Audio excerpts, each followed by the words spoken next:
Gillian was referred to us by the United Nations Association, but her background is extensive, including a career in the Foreign Service.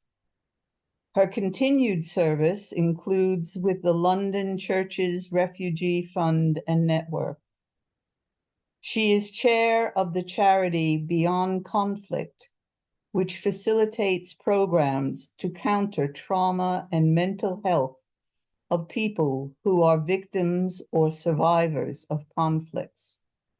She is also a member of the All-Party Parliamentary Group on Women, Peace and Education. In this, the 80th anniversary of the United Nations, I would like to share with you some reflections on the remarkable vision of the founders, the politicians, the faith leaders, and people around the world who created the UN, and something of its achievements since its establishment. We cannot fool ourselves into believing that it brought about lasting peace in the world. We have only to look around us and follow the news of the continuing conflicts, horrific violence. See, that is not true. Mankind is by nature combative and competitive. But to date, since the creation of the UN, there have been no global wars on the scale of the First and Second World War that affected most of the people worldwide, and in which nearly every country participated or was affected in some way.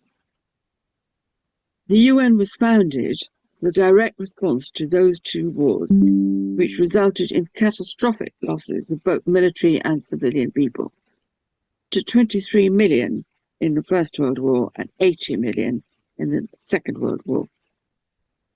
But apart from the catastrophic losses of life, estimated at more than 20% of the global population at the time, there were other more profound consequences based on inequality and injustice, resulting in endemic poverty, malnutrition, violence against women, economic and social decline, and psychosocial illness or mental disorders, to mention just a few. Among the consequences of war, the impact on the mental health of civilian populations is one of the most significant. Major global shifts in power, changes in society, cultures, values, and ideology, all profoundly reshaped the geopolitical landscape and societal structures. The old certainties were overthrown, even reliance on religion worldwide. Women were and are more affected than men, but the vulnerability of other groups, such as children, the elderly, and minorities, started to be brought out into the open and recognized, along with the degree of trauma these groups experienced and the lack of availability of physical and emotional support. The use of cultural and religious coping strategies, frequent in developing countries, though less so in more sophisticated countries, is in decline. All these factors increase the amount of violence and conflict. So horrified were the world leaders and thinkers that they determined something had to be done to prevent war and conflict on that scale ever happening again. The most remarkable thing was that for the first, possibly the only time in recorded history, such unity was achieved. Out of this, the United Nations, the Universal Declaration of Human Rights, and other conventions were born to protect peoples, their dignity, lives, and rights. Wide consultations were held with all the leaders of the world's religions and political philosophers and others, and these protections emanated in an amazing congruity and consensus. Surely the hand of God was at work. 4 objectives were clearly stated in the UN charters. The first objective of the United Nations is to maintain international peace and security. The second is to develop friendly relations among nations based on respect, for the principle of equal rights and self-determination of peoples, and to take appropriate measures to strengthen universal peace. The third is to achieve international cooperation in solving international problems of an economic, social, cultural, environmental, or humanitarian character. And fourth, promotion and encouragement of respect for human rights and for fundamental freedoms for all without distinction as to race, sex, language, or religion. The UN was to be a centre for harmonising the actions of nations in the attainment of these common goals. So what have we achieved in the last 80 years?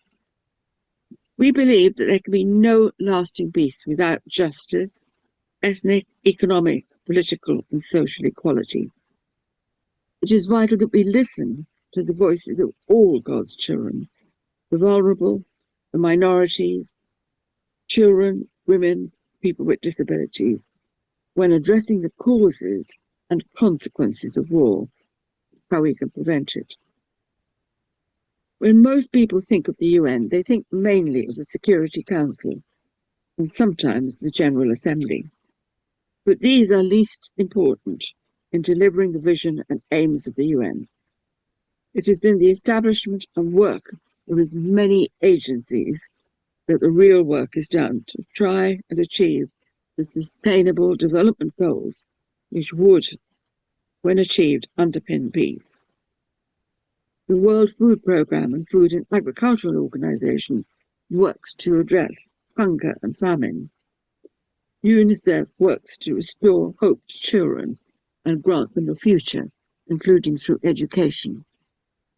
The UNHCR, an international organization for migration, are working with refugees and asylum seekers worldwide, forced to flee from their homes.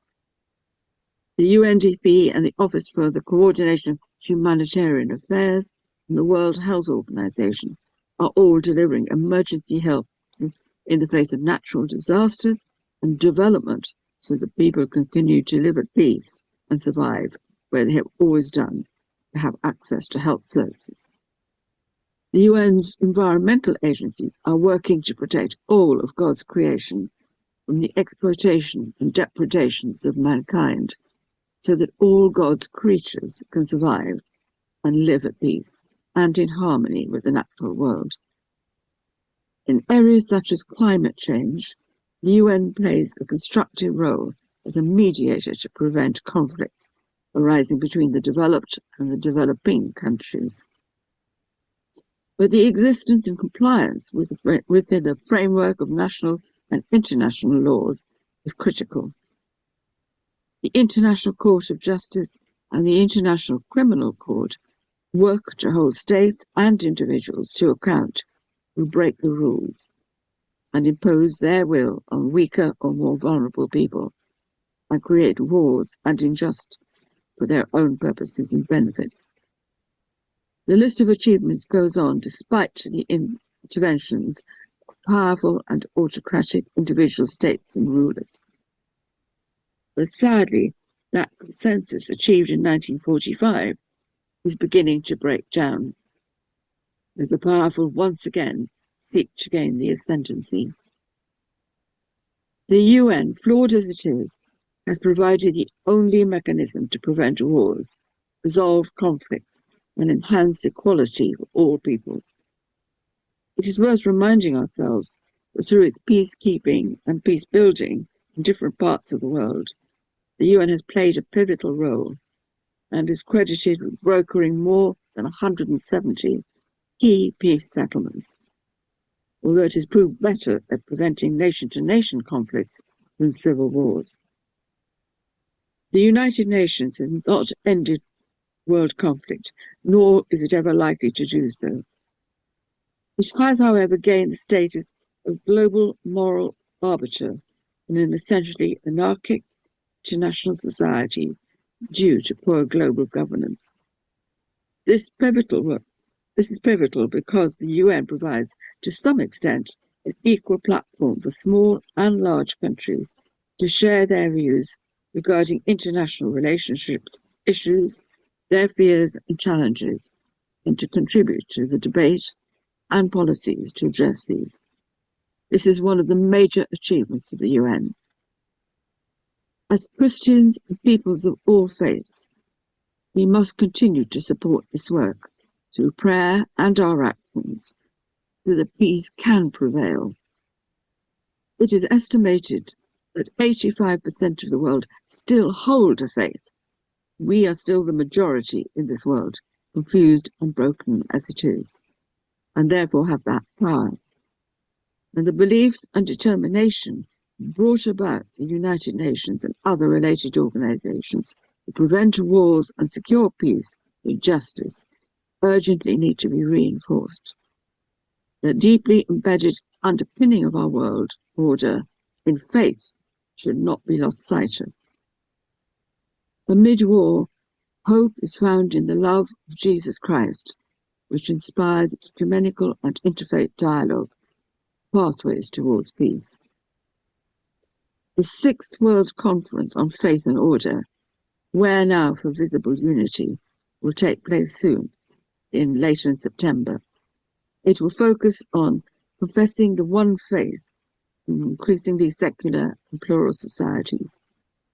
Sessions will explore how churches engage public life in the face of secularization, religion, a religious plurality, and migration, while upholding human dignity and freedom of religion.